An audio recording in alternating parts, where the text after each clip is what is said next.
Hola angelitos, ¿cómo estamos? 자, 오늘은 처음으로 스페인어 공부와 관련된 Q&A 영상 준비했습니다. 제가 엊그제 커뮤니티에 글을 하나 올렸어요. 일단 질문이 굉장히 많아서 3편 정도로 제작을 해볼 거고, 오늘 만약에 내 고민이 안 나왔다? 아마 다음 영상에서 확인하실 수 있을 거예요. 오늘은 총 11개의 답변 해볼게요. 시작합니다. 아하, 실생활에서 쓰지 않으니 까먹게 된다. 질문 안에 답이 있네요. 실생활에서 스페인어를 쓰면 늘겠죠. 우리가 이제 스페인어를 많이 사용하지 않는 환경에 있는 것은 분명합니다. 현지로 나가면은 매일같이 스페인어 환경에 노출이 되고 내가 직접 써보면서 오류를 범하면서 늘게 되잖아요. 하지만 한국에서 그렇게 하는 게 쉽지 않으니까 저는 매일 반복적인 루틴을 만들어서 스페인어 환경을 만드는 걸 추천드려요. 뭐 휴대폰 언어 설정도 스페인어로 바꿔보시고, 드라마 보시는 거 좋아하면 되도록이면 스페인어 드라마 보고, 뭐 음악 좋아하시면 되도록이면 스페인어 노래도 듣고, 일기 같은 걸 평소에 쓰신다면 스페인어로라도 몇 줄 써보고, 이렇게 자기 일상 속에 스페인어를 녹여내서 계속 소비하는 거, 이렇게 환경 속에 푹 빠져서 학습하는 걸 인메르시온이라고 하는데 정말 도움이 많이 되실 겁니다. 두 번째, 이건 정답이 아주 명확한 질문이네요. 2월 말에 모집할 앙헬과 함께하는 스페인어 홀로서기 프로젝트에 참여하시면 됩니다. 제 인스타를 참조하세요. 일상회화 이상의 레벨이라 아마 직무 상황이나 어떤 주제에 대해서 심도 있게 대화하는 걸 말씀하시는 것 같아요. 회화 수준이 내가 편안한 바운더리를 넘어서려면 그만큼 편안하지 않은 불편한 환경에 좀 많이 노출되어야 합니다. 일상을 다루는 애니메이션이나 시리즈 이런 게 아니라 좀 더 어려운 주제를 다루는 인터뷰나 뭐 테드 강연 이런 거 많이 들어보세요. 친절하지 않은 컨텐츠들을 많이 소비할수록 그 부분에 대한 내공이 많이 쌓일 거예요. 생각하는 해석, 어떤 느낌인지 알 것 같아요. 수능 특강은 제가 본 적이 없긴 한데 좋은 접근 같습니다. 문장을 생각하면서 해석한다는 게 통사 구조를 이해하고 어떤 표현이나 어휘를 적용시켜서 해석하는 걸 말씀하시는 것 같아요. 이걸 잘하려면 특히 대명사, 직접 목적격, 간접 목적격, 그리고 뭐 재귀대명사, 또 전치사, 그리고 역구조 동사 등등 어순이나 구조에 대한 학습을 좀 해보시는 걸 추천드려요. 이런 문법 요소에 대한 이해가 늘어나면 문장을 해석하고 구조를 파악하는데 훨씬 용이하고요. 한 문장 읽으실 때 하나하나 이 요소가 왜 이 자리에 있을까 체크하는 습관을 한번 가지시는 걸 추천드려요. 일단 제가 가벼운 학습지랑 텐스, 이번에 제작한 텐스 스페인어 강사로 있어서 다른 상품들을 추천드릴 수 없는 신분입니다. 온라인 강의는 이번에 제가 참여한 텐스 스페인어 강의 한번 살펴봐 주시고, 역시 2월 말에 제가 모집하는 스터디. 두 번째 질문에는 대본 쉐도잉, 라카사 데 파벨 너무 좋죠. 각 배우들 성대모사까지 해주시면 더 늘 겁니다.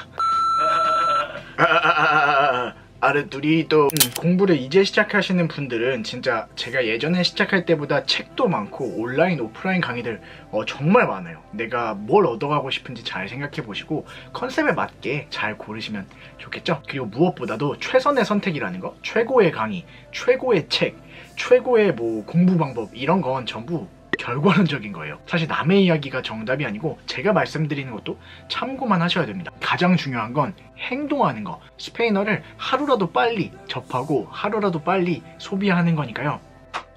움직이세요. 그게 정답입니다. 이건 진짜 지독한 컨셉이다. 회화 연습은 혼자서 못해요. 회화는 주고받는 게 있어야 하니까 여러 언어 교환 사이트 활용해 보시거나 페이스북 그룹에 뭐 한국어를 배우려는 스페인 사람들, 스페인어권 사람들 좀 모여있는 그런 그룹도 있더라고요. 그런 곳에 가입해서 우리가 도움도 좀 주고 또마이다까 기브앤테이크로 좀 스페인어 배우셔도 좋을 것 같아요. 내가 마음 열면은 다들 다가와 주더라고요. 맞죠? 공감되네요.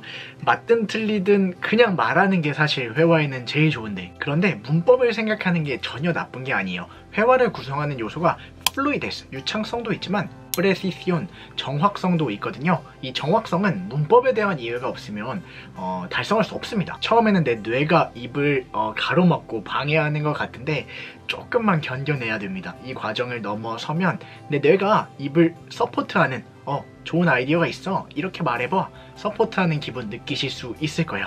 조금만 버텨보세요. 정말 중요한, 제가 스페인어 공부에서 가장 중요하다고 생각하는 질문이 왔네요. 이건 제 경험을 좀 말씀드리면, 저는 스페인에 배낭여행 처음 떠났을 때 거기서 에어비앤비 게스트와 호스트 사이로 호세라는 친구를 처음 사귀게 됐어요. 세비야 출신의 스페인 친구인데 한 이틀 같이 놀았나? 되도 않는 영어를 주고받으면서 막 놀았는데 정말 마음이 잘 맞아서 한국에 돌아와서도 메일을 주고받으면서 이렇게 펜팔을 했었거든요. 이런 게 진짜 우연이지만 정말 피할 수 없는 인연이기도 한 게, 이 친구랑 좀 더 친해지고 싶어서 제가 스페인어 공부를 시작했고, 문화, 역사 뭐 이런 걸 만나면서 더욱 흥미를 느끼게 됐거든요. 이렇게 친구랑 스페인어로 좀 얘기해봐야지 라는 지극히 개인적이고 사소한 동기가 좀 더 구체화돼서는 교환학생 가봐야겠다 이렇게 발전하기도 했고, 교환학생을 또 다녀온 이후에는 앞으로 내 인생을 스페인어로 좀 더 다채롭게 만들어 봐야겠다, 내 이야기를 좀 더 들려드리고 싶다, 이런 동기들로 발전하게 된 것 같아요. 다들 저마다의 동기가 있을 거라고 생각하는데, 이 동기를 정말 아껴주면서 식지 않도록 마음속에서 계속해서 스페인어 공부에 불꽃이 남아있도록 이걸 잘 다스려주는 게 제 생각에는 공부 방법보다도 더 중요한 게 아닐까 싶습니다. 두 번째, 동사변화 불규칙. 이건 뭐 현재 시제에서도 있고 과거, 미래 시제, 어떤 시제에서든지 다 존재하는 건데, 제가 추천드리는 건 불규칙 속에서 규칙을 찾으려고 한번 해보세요. 비슷하게 생긴 불규칙들끼리 같이 묶어서 학습하다 보면 어느새 사실 그렇게 어렵지 않게 정복해 있을 겁니다. 오늘의 마지막 질문인데요. 아까 정말 장난처럼 말씀드렸지만 청취와 회화를 연결지어서 두 가지 가장 중요합니다. 플루이데스와 프레시시온, 이 두 가지를 정복해야 될 텐데, 플루이데스에 가장 도움이 되는 건 성대모사. 내가 좋아하는 사람의 악센트, 발음, 리듬까지 전부 따라 하시는 거예요. 따라 하시다 보면 그 사람 특유의 뭐 아뽀꼬베, 어미 탈락, 뱅가 마모노 뭐 이런 식으로 말할 때 에세가 탈락되는 이런 어미 탈락도 많이 습득하실 수 있고, 이 말을, 이 부분을 이 사람은 이런 리듬으로, 이런 발음으로 말하는구나 라는 음성학적인 어떤 감각들을 좀 습득하실 수 있어요. 프레시시온의 개념으로 접근해서 딕테이션 말씀하신 거 가장 효율적인 것 같아요. 막 빠르게 흘러가는 말을 캐치해가지고 받아 적으려는 이런 연습. 이 요소는 진짜 빠지면 안 되네? 근데 말할 때는 이렇게 들려버리네? 이런 연습들이 귀를 많이 훈련시키더라고요. 문장이 긴 경우에는 팁을 드리자면 막 쏟아지잖아요. 스페인어의 비가 쏴. 이거 다 맞으세요. 이 스페인어 비 다 맞고 옷이 다 젖었다. 그러면 좀 쉬었다가 마음의 준비하시고 또 맞으세요. 다시 회복하시고 또 맞으세요. 여기서 정말 중요한 게, 내가 판단하기에 이건 다시 듣고 맞고 또 맞아도 안 들려 하는 부분이 있다면 바로 그 부분이 내가 공부가 필요한 부분인 겁니다. 속도가 빨라서 안 들린 건지, 그 부분에 나오는 어휘, 단어를 몰라서 안 들린 건지, 아니면 이 사람 탓일 수도 있어요. 네가 발음 똑바로 안 해서, 네가 말 웅얼웅얼해서 안 들린 건지. 이런 훈련을 통해서 원인을 찾는 거예요. 내가 왜 안 들릴까? 원인을 색출해서 대응을 하자. 이런 팁 드릴 수 있을 것 같고요. 마지막으로 단어 암기.